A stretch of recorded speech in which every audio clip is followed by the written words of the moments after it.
দাঁত যে কোনো কারণে পড়ে গেল বা আপনি যেটা বলছেন ফেলে দেওয়া হলো, তখন তো রুগীরা আপনাদের কাছে আসছে যে এটাকে নতুন করে তৈরি করা যাবে কিনা সেটা নিয়ে। তো এখন আপনারা তখন আসলে কি করেন, মানে দাঁতটাকে প্রতিস্থাপন করা, যেমন কারো হয়তো দাঁতটা অর্ধেক ভেঙে আছে, তখন কি করেন? আর যদি পুরোটা ভেঙে যায় তাহলে কি করেন?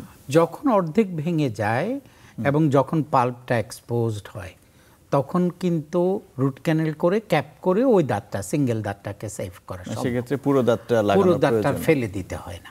কিন্তু যদি কোনো কারণে 2/3 ম্যাচুরিটি পাল্পটা এক্সপোজড হয়ে গেছে, গাম লেভেলের নিচে চলে গেছে ফ্র্যাকচার লাইনটা, তখন তো আর ইনফেকশন কন্ট্রোল করা যায় না, তখন ফেলতেই হয়।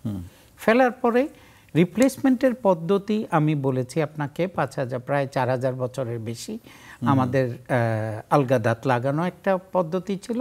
এরপর ছিল দুই পাশে দুইটা দাঁতকে কেটে ছোট করে ওইখানে দুইটা ক্যাপ, মাঝখানে একটা দাঁত লাগিয়ে দিল।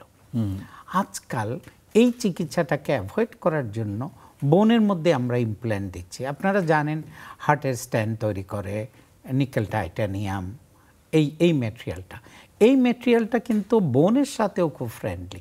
ফলে আমরা এই নিকেল টাইটানিয়ামের তৈরি একটা সেগমেন্ট বা একটা শিকড় ভেতরে প্রবেশ করিয়ে দিলাম। প্রবেশ করে দেওয়ার পরে কিছুদিন অপেক্ষা করতে হবে, কারণ ওটা অসিও ইন্টিগ্রেশন হতে হবে, মানে বোনের সাথে ফিউজড হতে হবে। মানে নিচের যে হাড্ডিটা আছে চোয়ালের, তার সাথে লেগে যেতে হবে। এবং এই লেগে যাওয়ার জন্য সাধারণত 2 থেকে 3 মাস সময় লাগে।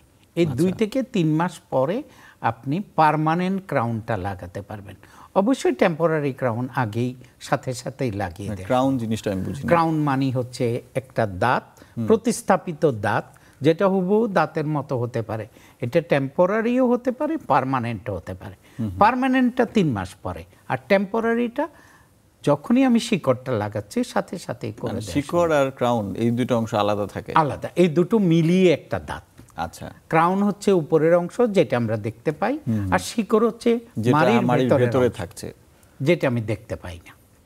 তো তারপরে আপনারা এটা যখন প্রতিস্থাপন করে দেন তখন সেটা স্বাভাবিক একটা দাঁতের মতো আচরণ, আপনার মনেই থাকবে না। এবং মজার ব্যাপার হচ্ছে আপনার দাঁত পড়ে যাবে কিন্তু ইমপ্ল্যান্ট পড়বে না। ওটা তো আর কখনো নষ্ট হবে না, কারণ এটা এতই ইন্টিগ্রেটেড যে চাইলেও কেউ এটাকে নাড়াতে পারে না। কখনো যদি খুলতে হয় তো ভয়ানক কষ্টকর একটা কাজ। মানে এটা একদম ওখানে ফিক্সড হয়ে যায়। আচ্ছা, কিন্তু এটার তো কোনো রক্তনালী বা নার্ভ সাপ্লাই থাকে না, তাহলে ওটা কিভাবে স্বাভাবিক দাঁতের মতো আচরণ করে?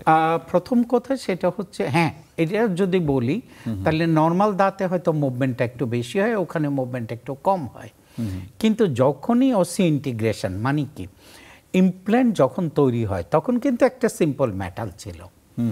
কিছুদিন রিসার্চ করার পরে দেখা গেল যদি সারফেসটাকে রাফ করে দেয়া যায় তাহলে বোনটা তাড়াতাড়ি এসে লাগে, ভালো হয়।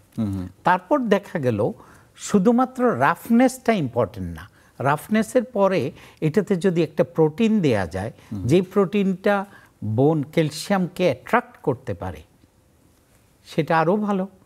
ক্রমান্বয়ে কিন্তু এটার গবেষণাও চলছে, রিসার্চও চলছে, পাশাপাশি ইমপ্ল্যান্ট প্রতিস্থাপনও চলছে।